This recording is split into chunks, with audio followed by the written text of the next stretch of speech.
Tu te demandes sûrement qu'est-ce qui ne va pas avec moi? Ben, si je te le dis, tu vas pas me croire. Ce matin, on était encore 4 manœuvres sur un chantier. Puis vint l'heure de manger. Le chef chantier a donné 100 francs pour nous 4. Je t'avais dit que tu vas pas me croire, non? C'est pourquoi je suis revenu à la maison. De toutes les façons, je vais pas manger caillou. Le monde est au bord d'une 3e guerre mondiale. Ce moment où toute denrée alimentaire connaît une hausse importante de leur prix, la vie quotidienne devient plus qu'un combat. Tout comme si la Covid n'en avait pas fait assez. Et c'est encore dans ces moments d'instabilité qu'on nous annonce l'apparition de la variole du singe. Ne serait-ce pas vraiment la fin du monde? Mais mon ami Jean, le monde pourrait s'effondrer autour de lui, mais il ne s'en rendrait même pas compte. Figurez-vous que là maintenant, il ne lui reste que 200 francs en poche. Il a faim, c'est sûr, mais il préfère acheter un forfait internet pour causer à une fille qui lui a donné son numéro sur le chantier. Bonsoir ici. Oui, bonsoir. Oui, je veux faire forfait internet 200. Boss, vous ici? Ah, oui. Ton numéro? Oui, oui. 200. Ah, boss, les temps sont vraiment durs. Hein. Ah, justement. Avec cette crise-là, quand tu peux le voir, je diversifie mes sources de revenus. L'autre fois, tu m'as vu sur les chantiers, non? Exactement. À ce qui me concerne personnellement, je pense que tout le monde devrait se tourner vers l'agriculture qui reste la toute première porte de sortie. Encourager la consommation des produits locaux. Cultiver les produits de première nécessité et surtout avoir l'esprit de créativité.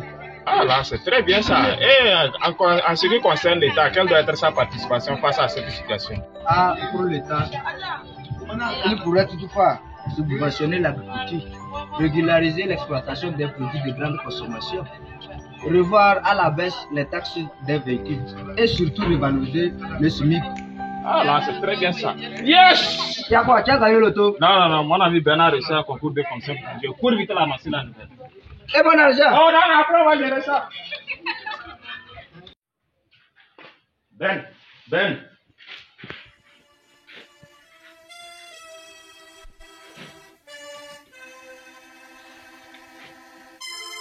Cher Jean, si tu vois cette note, je serai sûrement déjà loin.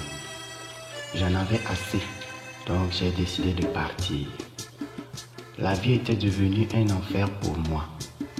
Toi-même, tu sais comment on s'est battu depuis le collège jusqu'à aujourd'hui pour finir chômeur. Cette vie aurait été belle pour moi si l'on n'avait pas détourné la bourse d'études qui m'était destinée.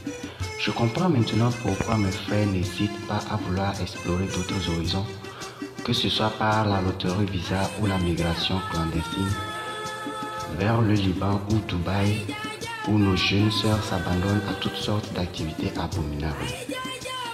Mais que dire de ceux qui restent? Certains s'engagent aussi sur des chemins ténébreux avec l'aide des marabouts qui leur fournissent des bédous magiques au prix fort de leur propre vie.